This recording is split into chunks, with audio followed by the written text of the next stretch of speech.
All right, y'all. Thanks for coming back. It's been a while since I did some videos where I'm reviewing stuff, right? You know, there was a while there that I took that I was thinking to myself, do I want to keep doing this? You know, just because there's a few of you out there that really appreciate what I do, and thank you for that.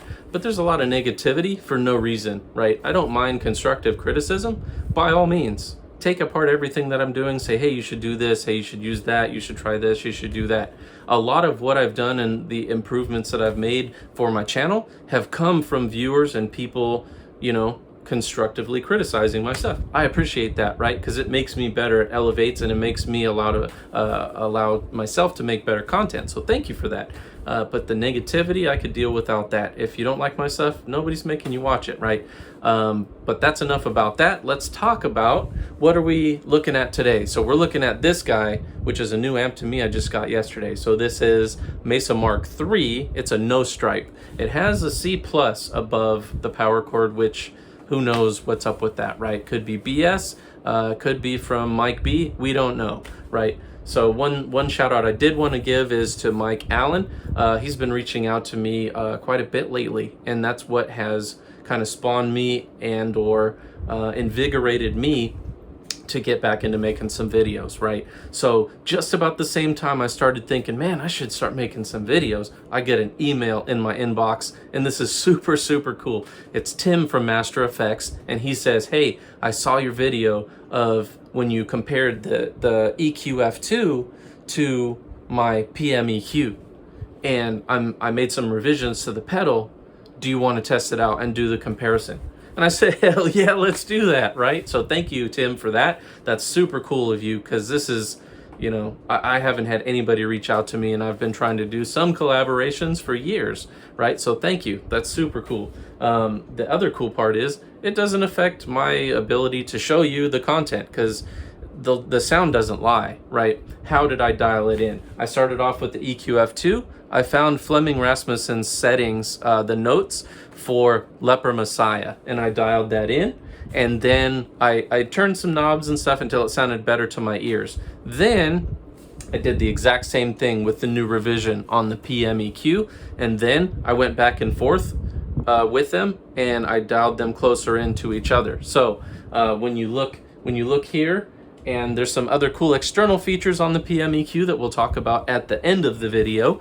But what I'm gonna do now is we're gonna go through all of these things. I'm gonna let you hear the raw amp, and then of course switching back and forth in random patterns. I haven't really figured it out, so that you can hear the differences between how the amp sounds and then how these are dialed into Lepper Messiah settings via Flemming Rasmussens notes, right?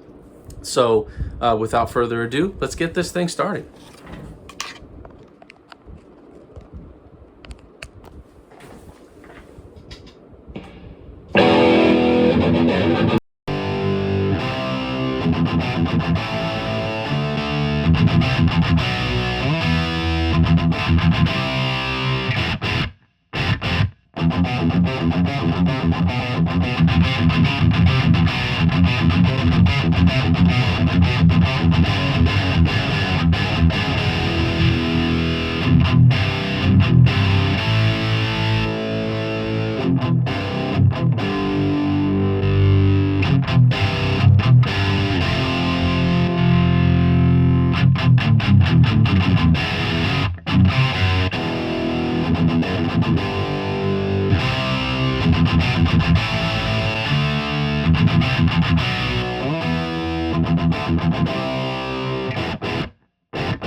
All right, so that was the comparison. Hopefully there was some value in it for you, right? So I might have mixed it up a little bit there, so hopefully everything's good.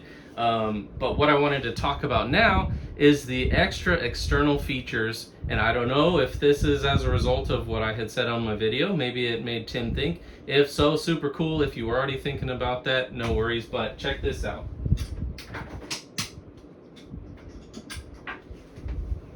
I don't know how clearly it will come in here. Let me turn on this. Oh, yeah. Can you see him? I don't know if you can. Yeah, you can see him. So check it out. Now there's frequency range markers, right? And these are really close to the EQF-2. And the EQF-2 is old, and I don't know when it was last serviced, right? So this could be out of spec, and maybe these frequencies are more accurate than the EQF-2 is at this point. But super cool on you, Tim. I really dig that. You've got the frequency indicators, and then how much basically this is going to be boosting your low frequencies. This is going to be cutting your mids, and then this one, it was previously a shelf, but it looks like it's actually a boost for your higher frequencies, right? So this makes it super easy to dial in, right? Very, very good job on this pedal. And it was, like I said, it was much easier to dial in. I don't know if maybe I'm better at hearing the tones now, or if it was just the fact that you got those numbers right there to be able to dial it in. And let me see if I can scoot it forward a little bit, maybe get the camera in a little bit closer. I don't know if we're going to be able to get close enough to be able to see the numbers here. But similarly, if you look up here, you've got all the numbers on four corners. So it's very similar now with the PMEQ. So you can get those frequencies much easier. Very good, Tim. Love the pedal. Turned out really good. You know, if you're looking to get those Metallica tones and you don't want to spend $1 billion, you know, because last I looked, these are going for well over 1,000. You can get this for, as of this video, I think they're $199 from Tim. And the crazy part is, he did all of this, making these just by looking at the schematic for these. So I'm gonna see if I can help him out, and I'm gonna pop one of these out and hopefully take it apart without not messing it up, so I can show him some of the internals, and maybe he can make an even better pedal going forward, because just doing this based off of schematics is super bananas. It might seem easy for people that know how to do that stuff with PCBs and trace circuits. I don't know how to do any of that, so that sounds like pretty much magic to me, right? If you guys like the content, please like, comment. Definitely comment. I love comments, guys. I love talking with y'all. If you go through all my videos, there's very few comments that I don't reply to. And I do that because I really appreciate you. I value your conversation, even if it's something that is, you know, saying, hey, you should try this, or hey, you should try that. One thing to remember, when I tone check, I'm tone checking on buds, right? I'm tone checking on buds, I'm tone checking on Bluetooth speakers. So if you're listening on studio monitors, it might sound a little bit more flat than if you're listening on this type of stuff, because this stuff colors the tone. So I'm adjusting my stuff here to sound good on this stuff. So keep that in mind. If you don't like it on here, then, you know, I can't help you. But yeah, thanks guys. We'll talk to you later.